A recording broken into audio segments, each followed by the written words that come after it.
I guess I could bring us in. I was supposed to get shut down that slide, but thank you everybody for joining the February 2025 Collab Talk Tweet Jam. And this is a great topic. So welcome, jumping in details of, everybody seems to know about migrations to Microsoft 365, SharePoint, this space that we've all been in for a long time. I think all four of us are 20 plus years in this space. But quick introductions in this space. This is Christian Buckley. I am the. This is Christian Buckley. I am the. Oh, I'm getting some feedback here from somebody. Somebody, yeah, there we go. Yeah, it's picking it up there. Always fun when you're recording, when you're doing stuff live. Yes. But yeah, Christian Buckley with Collab Talk here. I'm moderating the discussion. Thanks everybody for participating in the Tweet Jam. So this monthly topic of different topics within the Microsoft ecosystem. I am a 13-time SharePoint MVP, M365 MVP, and Microsoft Regional Director. And I am a consultant and wow, been in the space since 2005. So with that, I want to thank you. So Sharon Weaver with us. I'll let you introduce yourself, but is also our sponsor of this month's Tweet Jam and today's Post-Tweet Jam panel discussion. So over to Sharon. Yeah, excited. Thanks for having us. So Sharon Weaver, founder and CEO of Smarter Consulting. I am a Microsoft RD, MCT, and an MVP and Copilot in Teams. And like you said, I have been definitely in the tech world for, I think I've been getting paid to be in the tech world for 30 years next year. And of that, probably 25 has consisted of some level of migrating something from somewhere to somewhere. Yep. And then Ryan. Hello, Ryan Scouten, based out of Southern California. Happy to be here working in the Microsoft space, also Microsoft MVP for 8 years, along those lines, but also been working in the space, developing and doing all that sort of stuff, and then into SharePoint for 18 years. So not quite as long as Sharon, but. I think our newest MVP, Galen. Thanks for having me, everybody. Yes, newly minted MVP as of this year, M365, Microsoft Teams, but as well have been doing migrations. I want to say my first migration ever having to touch SharePoint was in 2003. So it's been a minute. Yeah, super excited to get here. Also, like Ryan in Southern California and like everybody else, consulting as my primary vehicle for staying engaged in this space, let alone all the other cool things that we do in the community, like tweet jams. So super excited to be here. Well, it's great to have everybody here. And if you're new to the space, one of the things with the tweet jams, we've been doing these things since January 2012, so a long time, is that there's always 7 questions that we go through over the course of the hour in the tweet jam. And so we're going to follow the same model here with the panel. So folks, jump in. I'm okay with talking over each other around things, but certainly we want your opinion on each of these items. But let's jump in with question number 1. So before starting a migration, what are the most important things to assess in your current environment? So thoughts about that? I'd say a lot of the important stuff is making sure you know what you have. A lot of times people just kind of jump in and it's like, oh yeah, we're just going to move things. And then they forget to do their homework, their prep to say, okay, hey, well, how much do we have? What type of content do we have? Because that's going to tie into the later parts to be able to make sure, timing, to make sure, okay, hey, how long is this going to take us? And what sort of gotchas are we going to run into? Yeah, just to kind of leap onto that, there's, I think just data quality and cleanup, right? How much data do you have? The common analogy is, if you're moving to a new home, do you take everything with you? And really it's going through all of that, understanding, the redundancy in data. There's usually a huge amount of redundant data out there, obsolete data that's trivial, that is not actionable at all. So understanding all of that is huge. Because once you get into your new location, right, your destination, then what kind of technologies are you going to bring to bear? So as you're assessing your current environment, understanding what you plan to do within your new environment is huge. The last thing you want to do, as an example, is throw Copilot at a bunch of redundant, obsolete, and trivial data, because that will just water down your experience using that new technology when you get to that destination. So there's the classic iceberg, where everything above the waterline is relevant and everything below it's not. Understanding all of those scenarios is huge. It's part of that too. It's because you're right. This is the same advice that we've been getting. I know my entire Microsoft career. So I got started with SharePoint back in 2005, but was doing that inventory of that content, understanding what's there. But that impacts search. It impacts now Copilot. It impacts all those things. The how much additional storage you're paying for, what functionality, like what's actually possible with the data. If you're not actively looking at that, it's kind of a side question, but like how many organizations have you run across that are doing this on a regular basis, maybe even annually doing an inventory of these things, or even more proactive, quarterly, going in, looking at maybe by business unit and cleaning those things up. It's kind of like doing, SEO. You're constantly optimizing to make sure you're getting the best performance. So it should be part of that operational activity. Yeah. So I'm just going to add one of the things that we provide when we do consulting. And this is I really enjoy migrations. Not many people say that, but I really enjoy migrations. One of the things that we provide is a migration architecture document. And the reason that we do that is back to Galen's analogy of moving homes. No home is identical. It's very, very rare that a home is identical. And so when you move from one home to another, oftentimes the layout changes, the rooms change, the technology changes. Different people might move into different areas of the home that they were in the last thing. So everything kind of changes. And so what I really want people to understand, and one of the things that we do before we start, is understand, what does your home look like now? So to kind of, pick up on everything you guys said, what does your home look like right now? What's the layout? Who goes into which rooms? What content do you have? Who accesses what? Are there things that you want to keep? Are there things you want to get rid of? Are there things you want to maybe archive for later? We want to keep them, but we don't want to move them over to the new home. Maybe we want to stick them in storage somewhere just so we know that they're safe. This is a great opportunity to think through all of those things and analyze, what do I have? How is it laid out? And what do I like and not like?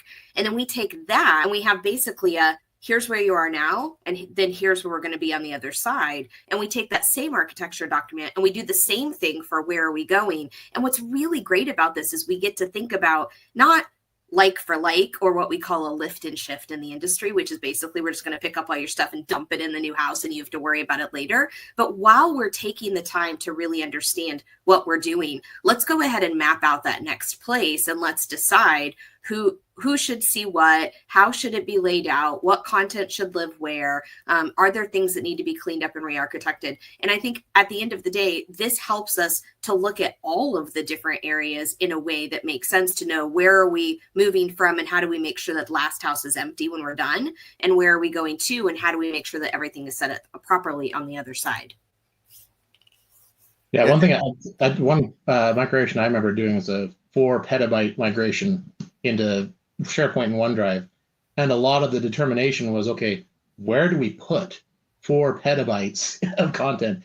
And as long as that as well, I was like, okay, a lot of it was very old content. So a lot of it, okay, trying to figure out, okay, this is the age of the content. We don't need this anymore. I've had this knickknack in a box for 20 years and I've not ever looked at it. I don't need to bring that with me. I can donate it. Somebody else will enjoy it. It's just, there's a lot of that analysis that kind of helps that you can kind of speed up and kind of trim down what you're dealing with, instead of having to be, okay, we have the whole world to move. It's like, no, we're just going to take the essentials that we need. If we need stuff that's kind of older, we can just store it into an archive and pull it later. Isn't it funny? It's a lot like our personal lives, where there are boxes in the garage. My wife is just like you've not been in those boxes, for years. Mm-hmm. Why are you hanging on to that stuff? And and so it's similar with our data. It's like, what do we actually use? But I need it. Well, I know. I mean, we might need it. Well, yeah. Well, that kind of, I know that there's the second question we covered kind of gets into, a similar pattern here, but I think slightly different. What are the key signs that an organization is or isn't ready for a migration to Microsoft 365, and what should be done before starting? So we talked about the inventory, like that side of it. What are the other signs that someone is not ready? I think to kind of tack onto that and kind of roll this question forward a little bit based on our last conversation, is if when I come into some place and they say, I want to migrate from on-prem to the cloud, or I want to migrate from file shares to a SharePoint implementation or something like that, if they don't know what they're trying to accomplish, what they have to move, they don't have people that are in charge of things. They don't have, if they don't really know what's happening, they just know they need to do it.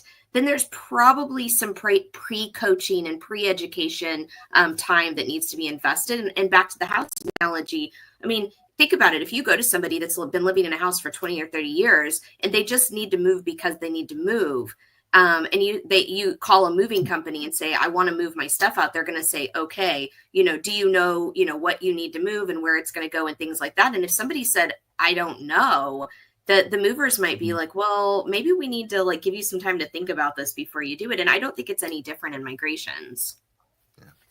Yeah, I think organizations that have clear strategic goals in mind they can work through the process of taking what the analysis that you performed of your existing environment and understanding what you're going to do and when I say what you're going to do, it's not just where you're going to place data in this destination environment. It's more about why are you going to place it there and what other things are going to surround that data, or what kind of foundation is that data creating for that organization to achieve those goals. So oftentimes, especially when we're coming from, file shares and this kind of legacy data storage and data access, and we go into, leveraging Microsoft Groups as an example and Teams, it's just a different way of approaching who has access to what and how we're going to collaborate on that data. And there's so much more to it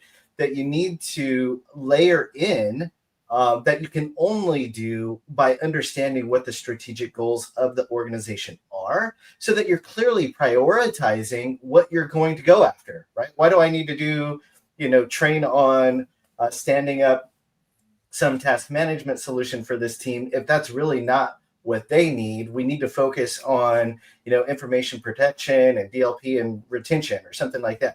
There's just all these different options, right? And so understanding which options you need to prioritize are very much rooted in a company's strategic goals. Something that we ran into, it used to be fairly common, but with organizations that just felt like, hey, we need to move to the latest version, whatever it is, without having a plan. It's like, and I would always, and this, when I was working for an ISV building that had migration software, and here I was trying to talk them out of doing a migration. I said, you're not ready, or what's the purpose? Why are you going to go through that cost? Why are you going to do this? And so my salespeople loved me, when I would have those conversations. I'd say, hey, what's in the best interest for the customer? Really, why are you moving? Microsoft marketing was so compelling for the new version. I get it. Which of the features are you most excited about? And are those going to be there on day one? Or is it even there yet for you to move to go through all this time and cost without having a plan around those things, just because it's the latest, greatest version of that? So my feedback for companies are, around the, why are you actually moving? Is this the right time? Is there some business driver for this, versus, hey, it's just this latest, greatest thing. And it's not just the what to use when. I think really, in my opinion, it is the raw analysis, that redundant, trivial analysis of your existing data, and being able to, trim away at that is so much based off of what a company's strategic initiatives are, because they can say, we're just going to leave that there, or to Ryan's point, we're going to archive it because it's, in number of months or years or whatever old. Let's not move that 4 petabytes. Yeah. And one thing as well, it's kind of ties to that is some of the gotchas. It's just like looking at why, like, so there's some Microsoft ecosystem over the years until you get into Microsoft 365, there was very much that, okay, I have to shift because my support window is going to run out. So there are a lot of organizations, their reason for the migration is because I have to. My Microsoft support is going to run out. I've got to move. So there is a lot of that in play. But I think a lot of organizations, especially now those moving into Microsoft 365, we don't have to deal with that as much anymore. It's like everything just stays there. Everything's in the same place. We stay in the same house, and then we still have to deal with our archival process. But the mistake now is that the fact, I mean, this has been around for a while too, but I mean, more of the problem now is that, again, okay, so you're going to move over to the latest, you're going to move everything out in the cloud, or you're going to move on to Microsoft 365. And now you have all of these other things that you've not yet thought about. And so a lot of organizations that go in with everything turned on. Yeah. And then again, that kind of speaks to like not having a plan, not understanding, okay, what's our strategy with all these things? Right. Well, jumping into question 3, I know there's a lot of overlap between these, but what are some of the most common challenges and gotchas that organizations encounter during their migrations and how to avoid those? The one that I think hits everybody, throttling. As you're doing your migration, make sure you plan on trying to take advantage of off-peak hours, do what you can and in those timeframes, because that throttling is one that hits everybody. There's no mercy. You can coordinate with Microsoft and say, hey, we've got a large migration, so just so we can kind of bump up the threshold a little bit, whether we will or not, but you can at least let them know so they're aware that content's coming in, which maybe is another thing to do for preparations. Make sure that Microsoft's aware that, hey, I'm about to move 4 petabytes of information into your server. Are you ready to handle that much content in that farm that my tenant's in? So I think just kind of that just preparation there. I know that there were, because I was part of the discussions with when the ISV started engaging with Microsoft, and basically that if you're using a third-party migration tool, most of them have or should have something in there that indicates to Microsoft, like, hey, this is an approved third-party partner solution. Don't throttle. It's coming through this tool. But as consultants, are you still giving Microsoft a heads up, like, hey, I'm doing this. Here's the volume that we're going to see from this. Well, I did on that 4 petabyte migration. Yeah. We're like, we have a lot. We just want to make sure that at least like the farm that we're moving into, make sure that they were ready. Because even if Microsoft, the tool is set up to notify Microsoft, whether they have that much disk space available, whether there's their prep, things are ready to receive that much content. If it's just, okay, hey, I'm moving in 20 gig, who cares? Nobody's really gonna care about that one. But if you're talking a large amount, I think it's a good idea at least to give them a heads up to make sure that, okay, the tenant's ready to receive it. Especially if you're doing it all at once or a very large migration. So this is, I would say one of the biggest challenges that we run into gotcha-wise is exactly this. It's not even just the technical part of throttling. You have to think about if you're moving all of this stuff over quickly, somebody has to be there on the other side to be able to work with it and manage it and put it in the right place and things like that. Clean it up, test it, verify. So I think, the biggest gotcha that we run into is this. It's kind of like an unrealistic expectation that they can go home on Friday and come in on Monday, and no matter what size the migration, that it's just going to magically happen over the weekend, like a concierge service. And the truth of the matter is, migration without change management and training and a path to get from here to here can be very, very stressful and very, very overwhelming. And I think the best way to handle that challenge is to have a really nice plan that really takes as long as you have to give. So the longer you have to kind of stretch that out and make it a little bit at a time, the easier it is. So if you can do it in phases, if you can do it in batches, if you can do it in divisions or departments, so that each one can be done independently, it tends to manage the throttling issue to some degree because you're doing it in small batches. It tends to manage expectations. It tends to be better on the testing and verifying phase because you have more bandwidth for people to support it on the other side. So I would say, just kind of that unrealistic expectation sometimes is one of our biggest gotchas. Yeah, I think layering onto that, understanding complexity, right? It's the size of the data set that you're moving from the source to the destination, but it also might be, the number of sites or the number of teams. Are you transforming that data as you're moving it across? Like, have you gone through some exercise now where, you might have data sets that you do need to classify in a different way, so that you can apply some, policy or whatever. And so understanding all of that, because and this feeds into then kind of, on the heels of what Sharon was saying, what are your migration waves? That's the term that I use. So I like to create migration waves that have very clear and very intentional reasons for moving data within a wave over from source to destination. And, ideally in these larger, more complex migrations, leveraging a third-party tool where we can, or a tool, I'll say a tool, where we can do some type of incremental type of migration so that we can perform all of that UAT before we go live and flip the bit on everything to be in production, right? So we understand how fast we can move data over and then begin to scale that out to accomplish that larger migration goal based off of whatever due date we're working within. I'd say one thing that you mentioned that, Galen, that ties to me as well is one of those very important waves is your first test wave. So a lot of times that's going to identify, are there any issues with the migration? Or, hey, our server can handle pulling this much information out. Okay, cool.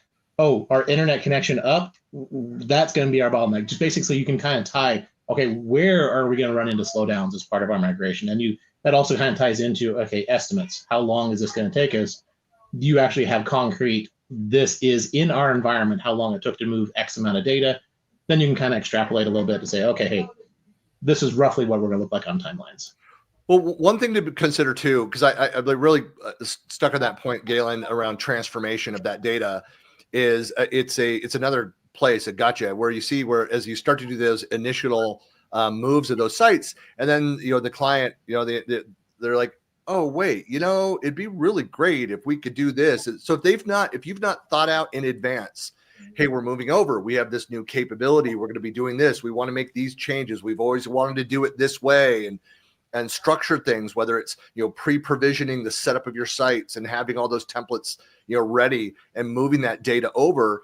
Otherwise, the migration, you're never going to be perfect in your design and the architecture of that. You're going to find things and be like, oh, we should have done that, and you're going to go back, and that's why you want to do this iterative process.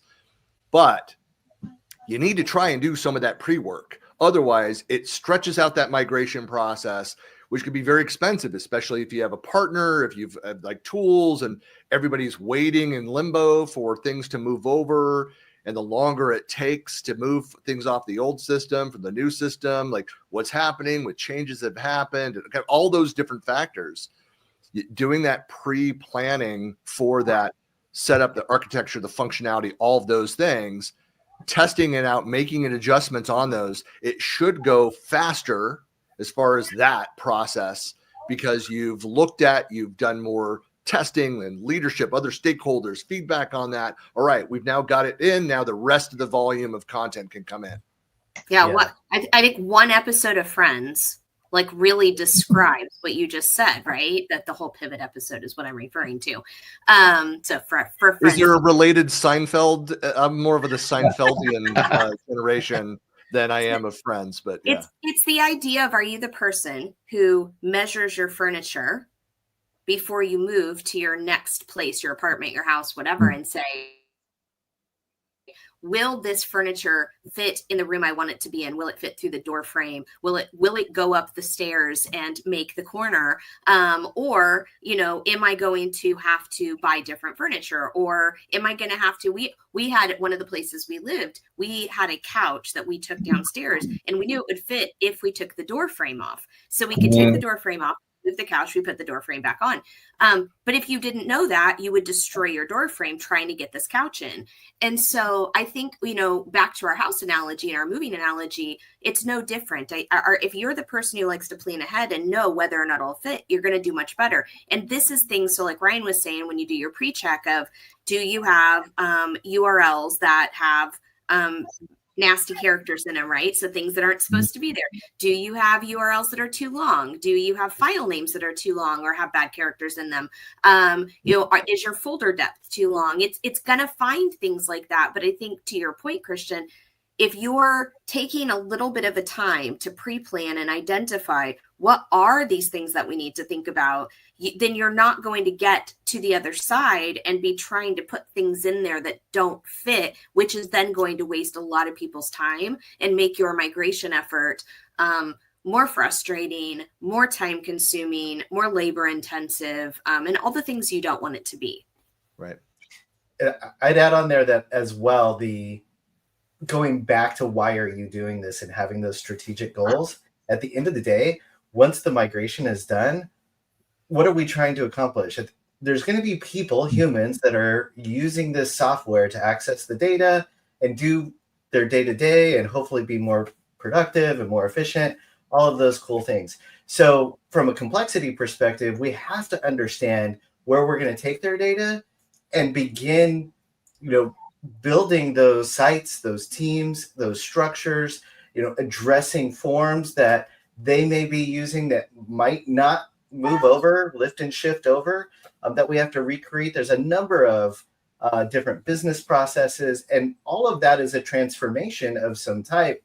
And so it's great to speak to what that design is going to be, how that's going to be configured, and begin showing your clients or your company what that's going to look like and how to work it, how to use it, and get buy-in on all of that, so that, like you said, Christian, things are going to change as you're going through the migration. And when you're in the thick of it, you want to know that you've made it through 80% of all of the approvals for how things are, so you can handle all the new things that come up in a fast way to keep up and keep turning out those migration waves, right? It's fundamental and definitely required, or you're going to slow down, miss your dates, and go over budget. As simple as that. Well, let's move on to question number 4. What areas of the migration process often require third-party tools or specialized solutions, and how can organizations determine when built-in Microsoft tools are sufficient? This is probably the most common question that I see out there is around this. It's just people want to know. It's like, hey, do I need to go and do this? Can I attempt to do this? And I'll kick it off here. So good friend that it was within a service company. So with AvePoint. And so talking about in AvePoint services, their migrations. And I asked the question, like, what percentage of the projects which the services team is that you guys are doing that are failed attempts of using the out of the box or the free tools, the Microsoft tools out there? They said about 80% of our projects was their answer. Wow. So so that's well, we get to another discussion there, but what are the areas when you go in, you're working with a client, if they're moving and using that example, I think Brian, that you said, if it's 20 gigs of content, don't really need a tool, but 20 gigs, you drag and drop it, you're done. Yeah, that's done. I want to answer this one first, and then we'll move on. See, aren't you glad you invited me to this now, Kristen? So I'm going to answer this question one way. And the answer is, when do you need a third-party tool and when you need to buy something? Well, when you're moving from place to place, when should you hire movers and packers versus do it yourself? And I'm going to say this right now, and every person that's listening to this just cringed, because anybody who's moved more than one time does not ever want to manually do that again. They don't. My brother-in-law has a truck, though, Sharon. And I think the answer is, when you're young and broke and your friends will do it for pizza and beer, it's a great option because you have tons of energy and it's not much stuff. And so everybody's kind of in, right? But the longer that you've been in a home, the more people that you have living with you are going to the other side, the less time and energy that you have to give to it, the more you start to think, you know what? Paying for a packing and moving service, it just really sounds worth it, because that is time that I can put somewhere else. That is energy that I can put somewhere else. And now I'm only having to do a minimal amount on the business side to be able to support that. So I would say from an analogy perspective to help people understand this who don't live in the migration world, because truthfully, let's be honest, most people in the corporate environment are only going to experience migration 1 to 2 times in their entire career. We do this all day, every day. They don't. And I would say it's much like moving, right? You're going to move. Most people move a couple of times in their lifetime. They don't move a ton. And I would say it's the same kind of thing. If you dread the idea of doing your own packing and moving to move a house you've been in for 20 or 30 years, think about what an entire business move looks like, because that's really what you're doing. So as much as you can possibly afford and as many items as you can possibly pay for is the right answer. Can I just say it very quickly before I know that, Galen and Ryan, you both have something to add to this, but say that the best move of my house that ever happened is where it was 100% covered. Like my wife had started packing boxes and stuff. They're like, nope, sorry. They had to open every box. They had to redo everything from insurance purposes to get it done. And so they did everything, and we weren't allowed to help pack stuff up or move it into the truck. I'm like, darn it. Gosh, darn it. Couldn't help with that process. It was fantastic. But that's, again, similar to this, going back to, pain point that I've dealt with again and again is that transformation of that. If, to use some of the, do it yourself and do that, they have so many more options to the third party route. This is where, the vendors, the partners have out innovated Microsoft across the board in that transformation part of it, especially to go back and do incremental moves. I think on the insurance side, I'll go real quick, Ryan, I promise. That insurance analogy that you just mentioned, right? We have to do it all in order for insurance to cover this. Yes. Go back to thinking like, how are you going to test to make sure that this migration was a success? And when it comes to using some of the tools that are free, I hope that your test plans are robust, well documented, and that everybody knows how to execute them, because you want to make sure that what you're getting from those free tools is delivering on the expectations of the project. And the only way to do that is through testing. And I think that what you can see with some of the third-party products is that you can have a robust testing effort that can then be more easily automated. And there's a fair amount of trust that you can quickly develop in those third-party products doing the migration after you execute a couple of waves and you see some, you have profiles of data that you're moving across. You see those profiles move over without error or minimal error or the same error every time. It becomes more repeatable, and you can have trust in what you need to test or what you need to remediate after the migration. But with a free tool, you're constantly churning through those test cases to make sure that they're delivering on expectations. Yeah, one thing I was going to say is along those lines, I think we have a different category in here as well, because we've talked about a bit of, okay, do it yourself and have paying somebody to do it. Whether you're talking for moving or you're talking for migrations in general, there's also the middle ground. There's the rent a U-Haul, which I think is kind of ties into the third-party tool. It's like, hey, right. I'm not loading everything up into a trailer in my pickup truck and moving things manually. So there is that where you're using a bit of a tool. You can there's different variations. You can even get companies that actually will load stuff into a truck and then you drive it and then you got to deal with unloading it. So there's different variations. I think as well, what we're talking about here is there's also, when do you need a third-party tool? A lot of it, because the third-party tools that we're talking about, then there are also consulting companies, like we all know, that actually will do the full service, white glove, move everything from point A to point B, adjust it, massage it, make everything sure when it gets to the end location, everything's pretty, everything's where you want it, you don't have to deal with it. I blame Sharon for jumping right into services instead of talking tools first. She went right that direction.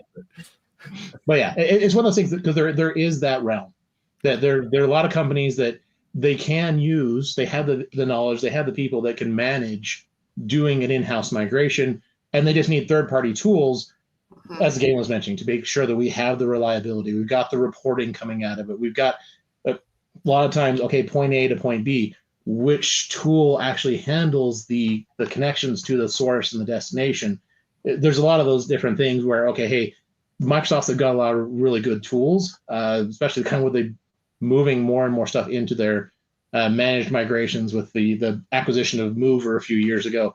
They've got a lot of really good stuff that they're offering. But then to the end point is that, yeah, there's getting to the point of, okay, does this work for the scenario I'm in? And that's goes back down to preparations. Okay, hey, as I'm doing this, what do we got? What does it come down to? What gotchas are we going to run into with the information we've got? Say, okay, hey, well, we need to do X. And talking about Galen's point, okay, what are your goals? By knowing your goals and what you've got, that helps you make the decision of, okay, can I do this with a third-party solution? Or am I needing to just use on the Microsoft tools? Or do I need to bring in a full service company to be able to do the whole thing and then go from there? I think a lot of that planning and analysis and having that end goal in mind will help with making that determination. It's interesting. I mean, so early on in the SharePoint era, I mean, it's like if you were serious about going and doing this at the enterprise scale, like you needed to have in-house personnel that knew that and could go and maintain that. And that world is changed. So again, I go back and I look at like something like doing this major upgrade or a move into Microsoft 365, like doing that. Like, do you have the expertise? Do you want to develop that expertise? Do you need long-term to have people that are at that level? Or do we bring in the tool, the hardware to do it? Let's leverage this to go and do that. And I know there's different licensing models. We're not going to any of that, of course, or the experts to come in and do more white gloves so that you can then focus on your business rather than expertise in migrating, in reconfiguring, transforming my content and my environments. Well, this is the next two questions are getting more into the less of the technical side, more into the business side of it, but I think it's just so important. So question 5, beyond IT, which business stakeholders should be involved in a migration project and what role should they play?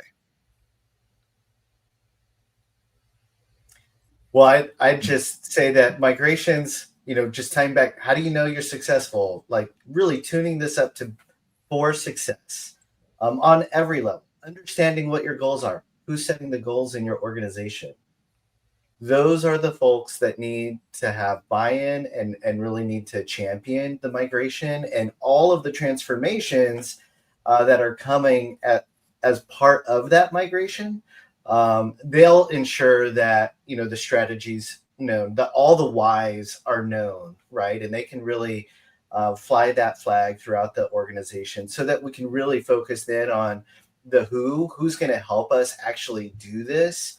And that who is, again, leadership and leadership empowering team members that are going to help the folks actually execute the migration, whether that's, designing the destination, kind of going to Sharon's point, no two homes look the same. I can't imagine me and my wife ever wanting to move from our home into the same exact home down the street or in a different neighborhood.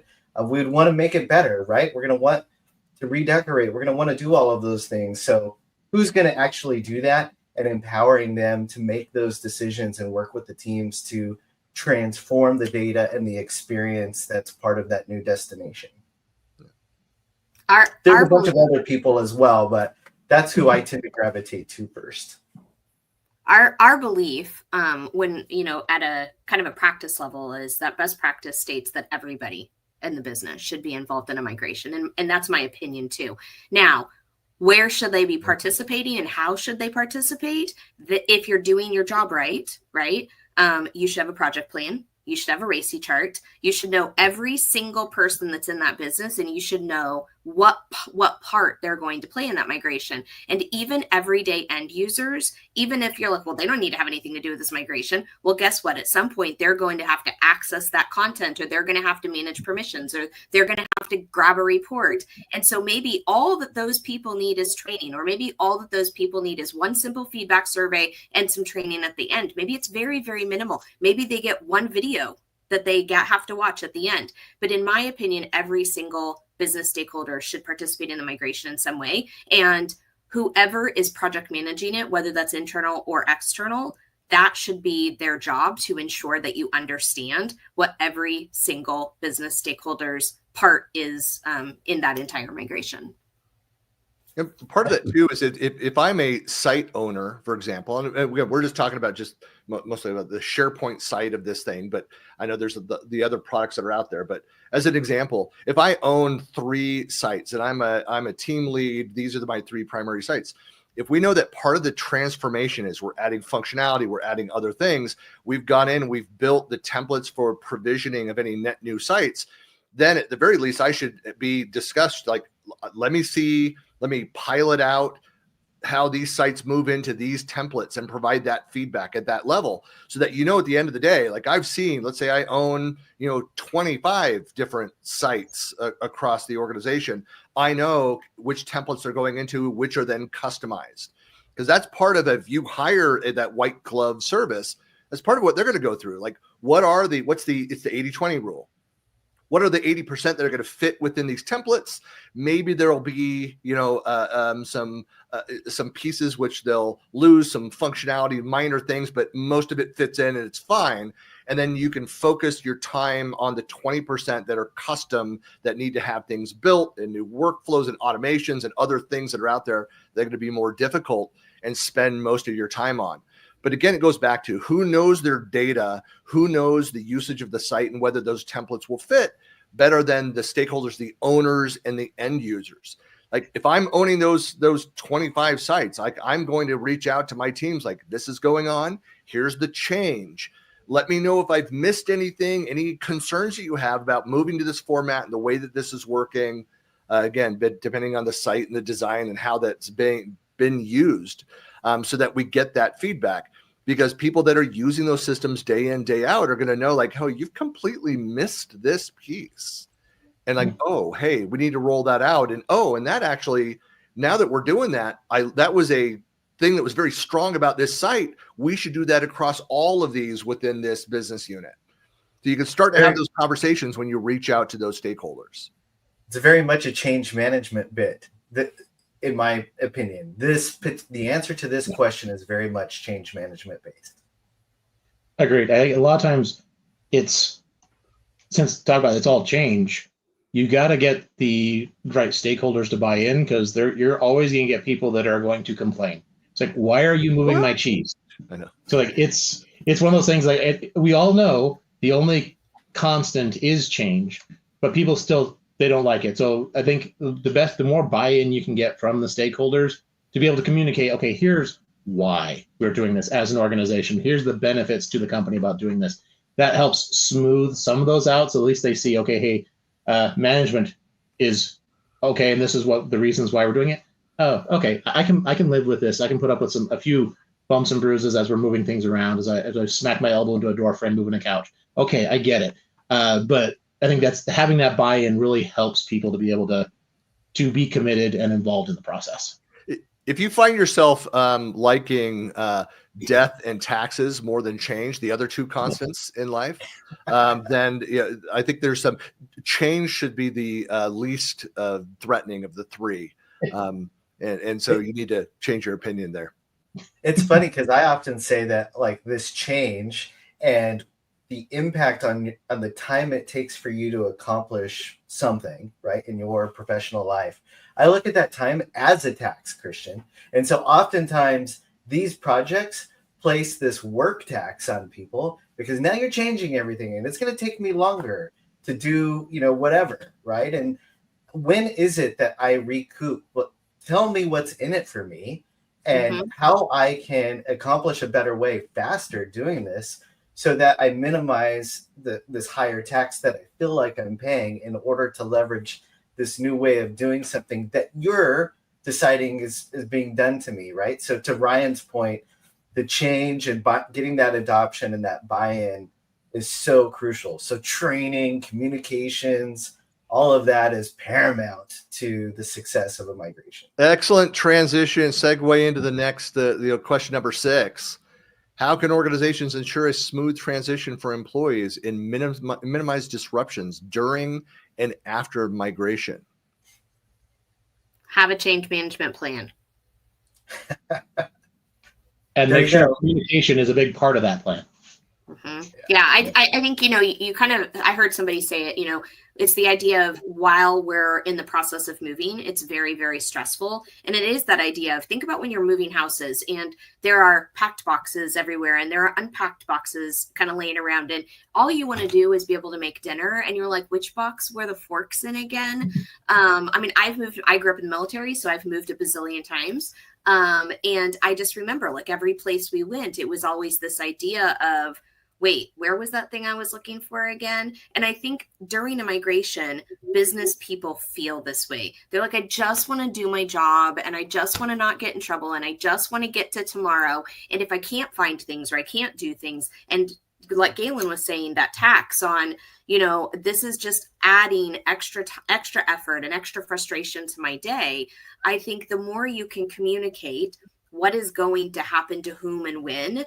And this is that idea of waves, right? It's the idea of we're working with this group right now to get this thing done. Or maybe we're working with multiple groups, but each group knows what's going to happen, when it's going to happen, when their lives are going to be disrupted, so that they can say, okay, I understand starting this date that this area that I'm working on is going to be under construction and I'm going to have some extra bandwidth and extra grace and extra time and extra whatever to be able to participate in this. And then I have a light at the end of the tunnel knowing that maybe it's under construction from this date to this date. And so I understand how long I need. So I definitely think communication and change management is a huge part of it. Yeah. I love the idea of waves. And so oftentimes the way I approach all of this is, as Ryan indicated earlier, the first wave is the most important because you're also getting feedback on your communications and on your training and when you're sequencing all of this to happen, right? So that you can carry that forward and do that at a larger scale. And typically what you'll start to see is, as Sharon indicated earlier, you can begin to move faster and faster and faster. And what happens as you have more waves is you also have more champions. Because if you're doing things like incremental migrations, then you're fixing stuff before it goes live, right? And you have these champions that are talking to others saying, yeah, this really worked out, or have you tried this? Or when somebody does start to say, this tax is really high and I just don't like that because I don't live next to the beach and there's no sunshine for me. It's just snowy all the time. Well, you have that person that sits next to them that's not an IT that can help address that response. And, it's again, a key aspect to a successful migration. I love it when organizations figure that part out and to actually support, to recognize, to identify them, recognize them, support them in that role of being, advocates or evangelists within the organization for that change. And I mean, that can differ. They don't have to have a technical role to, personally get excited by like the new change, the new platform, and be that person. But if you go into organizations and often we'll ask, okay, we've got the education, we've the learning track, we're training people on the changes that are coming, and we're going through all these activities. You go ask those people, it's like when you have technical questions around this new environment, like who are you going to? It's often somebody that's not part of that loop. They're just like on the team, a BA, a PM, or somebody who is just passionate about that, is followed along, they're trained, they're ready for that thing. So recognize those people. They might be part of the official loop for that, but recognize those people, support those people, acknowledge them. And that just helps with the overall success. People feel like, hey, I've got somebody to go to with questions and help answer these questions. They're not likely people to raise a hand when you're sitting in a town hall or even in a team meeting. They don't want to be seen as asking that dumb question. So you want to make it as easy as possible for them to provide, to ask questions and get answers and look for help in different areas. All right, last question here. What key metrics should organizations track to determine whether their migration was successful, both technically and from a user adoption perspective?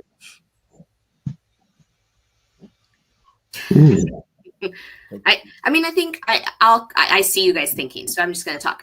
I think if you've done your planning right, if you've prepared, I think, pre-surveys and post-surveys are critical to understand, like, how did we feel before this started? Maybe a survey during to say, how are we feeling during? And then a post-survey to say, how are we feeling after? So from a business user perspective, a user adoption perspective, I think having something like that is really helpful because people forget how they feel sometimes on both ends. And so understanding things that were important to them then, and then things that are important to them on the other side to say, did this meet the expectations that you have is really important. And then I think from a technical perspective, it's that idea of having a checklist. And so what are all the items that are in my house today? Can I account for all of them? And how many are there? And then when I get to the other side, did all my items show up? And I still remember when I was a kid and we moved military bases. And so the military moved us. And I still remember the frustration and the heartburn because I had gotten my first pair of high heels when I was like 9 or 10 years old. And the moving company moved the boxes from one home to another. And I'm going to tell you now, they were brand new when I just got them. And when we got there, I only found one shoe and I never found the other one. And to this day, I have resentment against that moving company because they lost brand new shoe. And I'm telling you, this is a little thing, but if somebody loses something they worked really hard on, a document or a report or a published workbook or a scientific journal, or, there are things that get really, really difficult that people have spent a lifetime amount of work on. And if that content is not accounted for at the beginning and at the end, that's going to cause you pain forever and ever and ever. Well, and you're going to wonder, what's the quality of everything else? If I'm going to go in and do a deeper dive into this content, what else is missing? Yeah, I think there's a number of ways to evaluate success. There's how do people feel, right? Can you ascertain from them, how much more productive they are? You're going to get that from surveys and interviews and things like that. From an operations perspective, you're going to take a look at metric. How many support calls am I receiving? And are those subsiding or are they continuing to grow as people use it more and more? Those are trends you're definitely paying attention to from an operations perspective. I think there's a lot around compliance as well. So you might have support calls coming in, but maybe it's because people are interacting with data where there's an information management policy applied that they didn't have to adhere to before. And so these are good training moments, right? So understanding what type of interaction are we having? Is it a training interaction? And I think sometimes that'll tell you, maybe where you should have focused a little more on training, or maybe this is just all par for the course. If it ebbs within a right amount or duration of time after the migration of that wave is completed. So those are some of the metrics that I tend to look at that are fairly easy to ascertain. Yeah, you got the squishy stuff. You got the squishy metrics, and then you got the more technical, making sure everything's there. Both of them are very valuable. Some of them are a little easier to get the truth out of than others. And a lot of times you get people that you can do surveys, you can do in-person interviews. There's always going to be somebody that will try and sugarcoat and say, okay, everything's good, instead of just giving you to you flat as it is. Like, yeah, no, this has not been good for me and how I do things. So there's always going to be somebody. So trying to combine what you can get with the technical to kind of balance. Okay, hey, the service desk tickets. How much are people needing support? Are they actually being able to complete their tasks more efficiently? Combining that with the squishy parts, with the people part. Let's say, okay, this is the information we've been able to gather. Okay, combine those together, and you can say, okay, yeah, it was a success. Yeah, it's always the difficult part is getting the reality out of it. It's also why you have to be very careful, not just say, well, hey, the number of support tickets went up. No, you've got to look at the context of that. The themes change, what they're going, because you're going to have the things that are the migration activity related specifically that it's going to cause some churn and some things there. But then if it's the same, like we're going to transform to fix these issues and we're going to automate these certain things. If you then find that you're getting the same or similar tickets from the problem areas that it was supposed to solve, that's an indicator like something is going on there. But yeah, so looking at the data points, looking at the level of engagement, the usage metrics from your end users around that, but also the themes within the support area. One thing that just kind of reminds me is with a lot of these migrations, since especially if you're doing a transformation, you're moving things to different places, having the logs of, okay, what was moved really comes into handy, because like you're going to have these support tickets where somebody's going to come in and say, hey, I can't find this document. I know where it was. I don't know where it is now. So I'm sure, like, especially early on in migration, a lot of those support tickets, there's going to be an uptick because people are like, okay, hey, I can't find this. So having that easy ability for people, they'll say, okay, well, here's where it was, here's where it went. And then that kind of alleviates the problems that people say, because first reaction is like, okay, hey, they lost my high heel. Whereas it could be, okay, it just got put in a different box. So it's okay, hey, this is where it actually ends up being. Then you can kind of pull back some of that angst about, okay, well, it wasn't so bad. It wasn't where I expected it to be, but at least I've still got it. It wasn't lost. We're not sitting here 30 years later with still not having a shoe. So it's like, okay, we've got everything back. Our shoes are good. We're able to go to the prom. All right, life is good. But I think that's the key, is just making sure you also have a lot of that to track. And there will be an uptick. There's going to be people, there's going to be change. Like, okay, how do I do X? But I think as things kind of mellow, and then especially if you're going through the waves, that kind of does allow you to be able to have those metrics. So they kind of balance out before the next wave hits. Kind of helps keep it more even keel, instead of, okay, if you try and do a mass migration, you're going to overwhelm your support desk. Mm-hmm. Yep. This is why success metrics at the very, very beginning is so incredibly important. So it's so frustrating to go into a place and say, let's talk about what this looks like on the other side. And they're like, I don't have time to do that. I don't have time to think about it.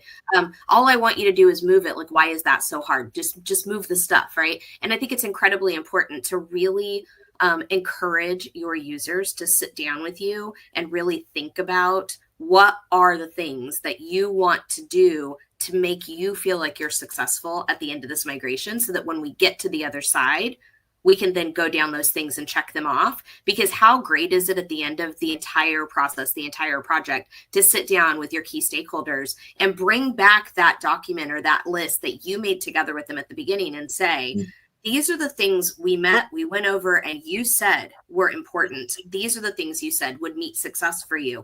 And here's how we met these things. And it's just a really great moment to sit down with those leaders or those key stakeholders and be able to go over that document and review that with them, and then look at it and be like, oh, wow, we actually did everything that we set out to do. And then now anything else that has to happen, we know that that's other stuff, but we know we achieved the goal we were setting for ourselves. I love, just to point out too, like that whole process of having that postmortem, having time set aside to go back and look at and get feedback from the various stakeholders about what worked, what didn't work, can be an indicator as well that, any time that you can get more information out of the stakeholders, out of the end users, but collect that in, go back and look at that could then speak to of that transformation. Where did we miss something, or what still work do we have to do? But having that opportunity to provide that feedback, if that's built into your process, into the culture of how you do projects, people will come to expect that. They'll trust that process. Then they'll be more open with sharing that feedback. And so that's often, I can chalk things that didn't go well, but if you have the proper forums to provide feedback on it, you can still list it as a success that we moved in the right time frame, we missed some things, but here's what we're doing to mitigate. Just like risk analysis and mitigation, have a plan for that, have a process. But a lot of that stuff falls out of that postmortem. Yeah. It's such a good practice. It applies to everything, right? Not just migrations. No. So it's kind of funny, we're all smiling and nodding our heads, and we all do this as much as we can on every project that we do, whether it's a marketing project or, a migration, a data center migration, a SharePoint migration, any type of dev, like we do it as much as we can. And I think our clients benefit from it as well for all the reasons you said. So it's a service to everybody. What a great topic. That'd make a great show. Well, hey, I want to thank you. So Sharon, especially Sharon and Smarter Consulting for sponsoring this month's episode. But thank you, Galen and Ryan, for also participating. And of course, being regulars on the TweetJams over the years as well. We'll, of course, be back next month with every month with another topic. And so just really, if you want to find out more information, please visit the YouTube. You can find past recordings. Reach out and connect with me if you have an idea for a future topic, or if you'd like to sponsor, or if you'd like to get involved with either the TweetJam or the Post-TweetJam panel. Also reach out to me. Always happy to hear from folks. But with that, thanks everybody. Have a great rest of your day. Thanks everybody. Well,